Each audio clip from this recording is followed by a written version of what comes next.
कि अब हिंदुस्तान पर राज करने के दिन गिने चुने रह गए हैं। बिल्कुल। फिर भी उन्हें यहाँ से जाने में 90 साल लग गए और आखिरकार 1947 में हमारा देश आजाद हो गया। अंग्रेजों ने भारत को आजाद जरूर किया, लेकिन जाते जाते भारतवासियों को गृह युद्ध में धकेलकर और अधिक खून बहाया और देश दो टुकड़ों में बंट गया। लेकिन दोस्तों, भारत सनातन है और इसकी हस्ती न कभी मिटी और न कभी मिटेगी। जिस देश के वासी अपनी जाति धर्म से उठकर अपने देश को प्यार करते हों, उस देश की हस्ती कभी मिट भी नहीं सकती। दोस्तों, क्या कोई सोच सकता था कि आजादी के कुछ दशकों बाद ही भारतीय कंपनियां टॉप ब्रिटिश ब्रांड्स जैसे लैंड रोवर, जैगुआर, चाय का सबसे मशहूर ब्रांड टेटली को खरीद लेगी? किसने सोचा होगा कि एक भारतीय ब्रांड टाटा ब्रिटेन की सबसे बड़ी स्टील कंपनी कोरस को खरीद लेगी और अंग्रेजों को उन्हीं के देश में रोजगार देगी? झटका तो लगा होगा, लेकिन हकीकत यही है। आज भारतीय कंपनियां ब्रिटेन में सबसे ज्यादा रोजगार देती हैं और वो भी अंग्रेजों को बिना गुलाम बनाए।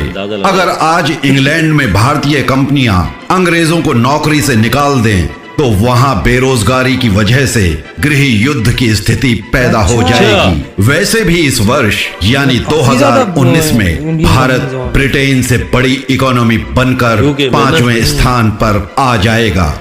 आज तक पश्चिमी देशों और अन्य विकसित देशों ने भारत की कुछ ऐसी छवि पेश कर भारत का मजाक उड़ाया है। ये करते हैं। लेकिन उनसे कह दो कि भारत ने अब अपने यौवन काल में प्रवेश कर लिया है और अब इस युवा देश को आगे बढ़ने से दुनिया की कोई ताकत रोक नहीं सकती। ये खूबसूरत है, ताकतवर है और इसका अगला उद्देश्य सुपर पावर का दर्जा हासिल कर विश्व गुरु बनने का है। भारत ने ये सब आजादी के कुछ दशकों बाद ही कर दिखाया है और ये भी दिखा दिया कि वो क्या करने के काबिल हैं। और ये सब कुछ एक पूर्ण निष्पक्ष व्यापारिक वातावरण में किया गया है, न कि उपनिवेशवाद, लूटपाट और कत्लेआम से, जैसा कि अंग्रेजों द्वारा किया गया था। भारत कभी किसी से बदला लेने या खुद को बड़ा साबित करने के उद्देश्य से काम नहीं करता। वो वही करता है जिसमें उसे महारत हासिल है और नई नई चीजें सीखकर उसका अनुसरण करता है। वो सिर्फ योग, आयुर्वेद, आईटी, अध्यात्म आदि का ही गुरु नहीं, बल्कि व्यवसाय में भी गुरु है। आज भारतीय इकोनॉमी रफ्तार पकड़ चुकी है, लेकिन याद रहे ये तो अभी शुरुआत भर है। टॉप गियर में जाना तो अभी बाकी है। भारत की युवा शक्ति और संसाधनों के भंडार में अभी बहुत शक्ति और क्षमता बाकी है, जिसका इस्तेमाल आने वाले वक्त में किया जाएगा। दोस्तों, आइए अब जानते हैं भारत के प्रमुख उद्योगों के बारे में। IT sector, information technology industry Bharat के लिए विश्व का सबसे बड़ा डेस्टिनेशन सोर्स है। ये बाजार लगभग 130 अरब अमेरिकी डॉलर का है और इसमें भारत की 67% की हिस्सेदारी है। ग्लोबल स्टार्टअप्स में लगभग 4300 स्टार्टअप्स के साथ भारत तीसरे नंबर पर आता है। साइंस एंड टेक्नोलॉजी, हमारा देश जो कि एक न्यूक्लियर पावर है, विश्व में टेक्नोलॉजी ट्रांजैक्शंस के मामले में आकर्षक स्थलों में तीसरे स्थान पर है। Indian space research organisation ISRO अपनी खुद की नेविगेशन प्रणाली विकसित कर चुकी है। भारतीय क्षेत्रीय नेविगेशन सैटेलाइट सिस्टम को लॉन्च कर चुकी है। इसका तात्पर्य ये है कि पश्चिम में जिसे हम जीपीएस कहते हैं, भारत के पास अब इसका अपना संस्करण मौजूद है। इस क्षेत्र में भारत दूसरे देशों जैसे यूके, जर्मनी, सिंगापुर, फ्रांस आदि के सैटेलाइट लॉन्च कर उनकी मदद कर रहा है। इसरो चंद्रमा और यहाँ तक कि मंगल ग्रह तक भी अंतरिक्ष अभियान सफलतापूर्वक पूरे कर चुका है। अगले महीने यानी जुलाई 2019 में चंद्रयान मिशन 2 का शुभारंभ होगा और इससे पहले मिशन एसैट पूरा कर भारत अमेरिका, रूस और चीन के बाद चौथी महाशक्ति बन चुका है। आने वाले वक्त में शीघ्र ही भारत का अपना स्पेस स्टेशन भी होगा। फार्मास्यूटिकल्स सेक्टर क्वांटिटी के तौर पर देखें तो भारत फार्मास्यूटिकल्स मार्केट में विश्व में तीसरे स्थान पर है। भारत जेनेरिक मेडिसिन्स का विश्व में सबसे बड़ा उत्पादन करने वाला देश है। सबसे ज्यादा James and jewellery, Bharat James and jewellery के क्षेत्र में विश्व के सबसे बड़े एक्सपोर्टर्स में से एक है। आप में से कितने लोग जानते हैं कि विश्व के 95% डायमंड्स की कटिंग, पॉलिशिंग और प्रोसेसिंग भारत में ही होती है और ये काम मोस्टली एक ही शहर में होता है जिसे हम सूरत के नाम से जानते हैं। Health care sector, Bharat medical tourism का एक बहुत बड़ा केंद्र बनता जा रहा है। आधुनिक चिकित्सा हो और चाहे आयुर्वेदिक चिकित्सा हो, चाहे नेचुरोपैथी हो और चाहे अध्यात्म द्वारा चिकित्सा हो, भारत इन सब के लिए ही विश्व में आकर्षण का केंद्र बनता जा रहा है। भारत की आधुनिक चिकित्सा उच्च कोटि की है। यहाँ के डॉक्टर्स और हॉस्पिटल्स बेमिसाल होने के साथ साथ सस्ते भी हैं। भारत में सर्जरी की लागत अमेरिका या वेस्टर्न यूरोप में आने वाली लागत के 10वें हिस्से से भी कम है।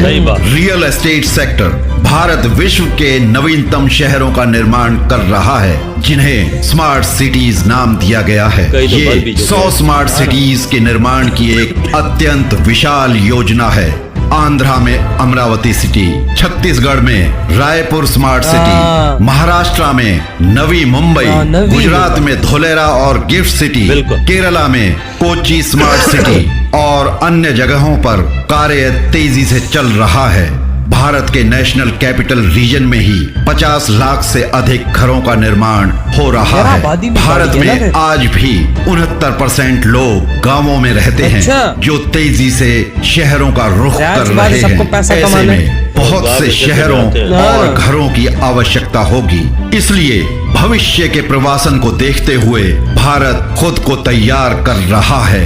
गांवों से शहरों की ओर का पलायन, और वो भी इस पैमाने पर मानव इतिहास में शायद ही पहले किसी ने देखा होगा। इंफ्रास्ट्रक्चर सेक्टर, भारत अपने इंफ्रास्ट्रक्चर का विकास एक विशाल पैमाने पर कर रहा है। राजधानी दिल्ली में पहले से ही 250 किलोमीटर से अधिक की आधुनिक मेट्रो रेल है और इसमें सैकड़ों किलोमीटर का और इजाफा होने वाला है, जो कि इसे विश्व का सबसे बड़ा मेट्रो नेटवर्क बनाने वाला है। भारत के सभी प्रमुख शहरों में मेट्रो रेल का विकास हो रहा है। प्रमुख शहरों को बुलेट ट्रेन से जोड़ने की योजना पर काम चल रहा है, जिसमें Mumbai Ahmedabad bullet train corridor पर तेजी से काम शुरू हो चुका है और ये 15 अगस्त सन 2022 तक पूरा भी हो जाएगा। इसके अलावा भारतमाला, सागरमाला, दिल्ली मुंबई इंडस्ट्रियल कॉरिडोर आदि मेगा प्रोजेक्ट्स पर भी तेजी से काम चल रहा है, जिनके पूरा होते ही भारत की जीडीपी में 2% तक की वृद्धि होने की संभावना है। ऑटोमोबाइल सेक्टर, दुनिया के सभी दिग्गज ऑटोमोबाइल ब्रांड्स या तो भारत में मैन्युफैक्चरिंग कर रहे हैं या लाइन में लगे हुए हैं। कहना गलत ना होगा कि भारत के अपने ऑटोमोबाइल ब्रांड्स भी इन अंतरराष्ट्रीय ब्रांड्स से ज्यादा पीछे नहीं है। जैगुआर और लैंड रोवर प्रीमियम ब्रांड से लेकर सबसे सस्ती कार टाटा नैनो तक भारत में सभी कुछ है। एग्रीकल्चर सेक्टर, दोस्तों भारत मसालों व मसाला उत्पादों का सबसे बड़ा उत्पादक, उपभोक्ता और निर्यातक है। हमारा भारत एक बहुत ही बड़ा स्रोत है स्वादिष्ट आमों का, दालों का और सुप्रसिद्ध बासमती चावलों का, जो अपने स्वाद और खुशबू के लिए विश्व प्रसिद्ध है। आपको ये जानना भी जरूरी है कि भारत के नॉर्थ ईस्टर्न स्टेट्स का कृषि कार्य पारंपरिक जैविक खेती पर आधारित है। आखिर में यही कहूंगा दोस्तों, चाहे आप विश्व में कहीं भी हों, किसी भी देश में हों, आपको पता होना चाहिए कि किसी न किसी रूप में आपका भारत से वास्ता पड़ना ही है। ये अवश्यंभावी है।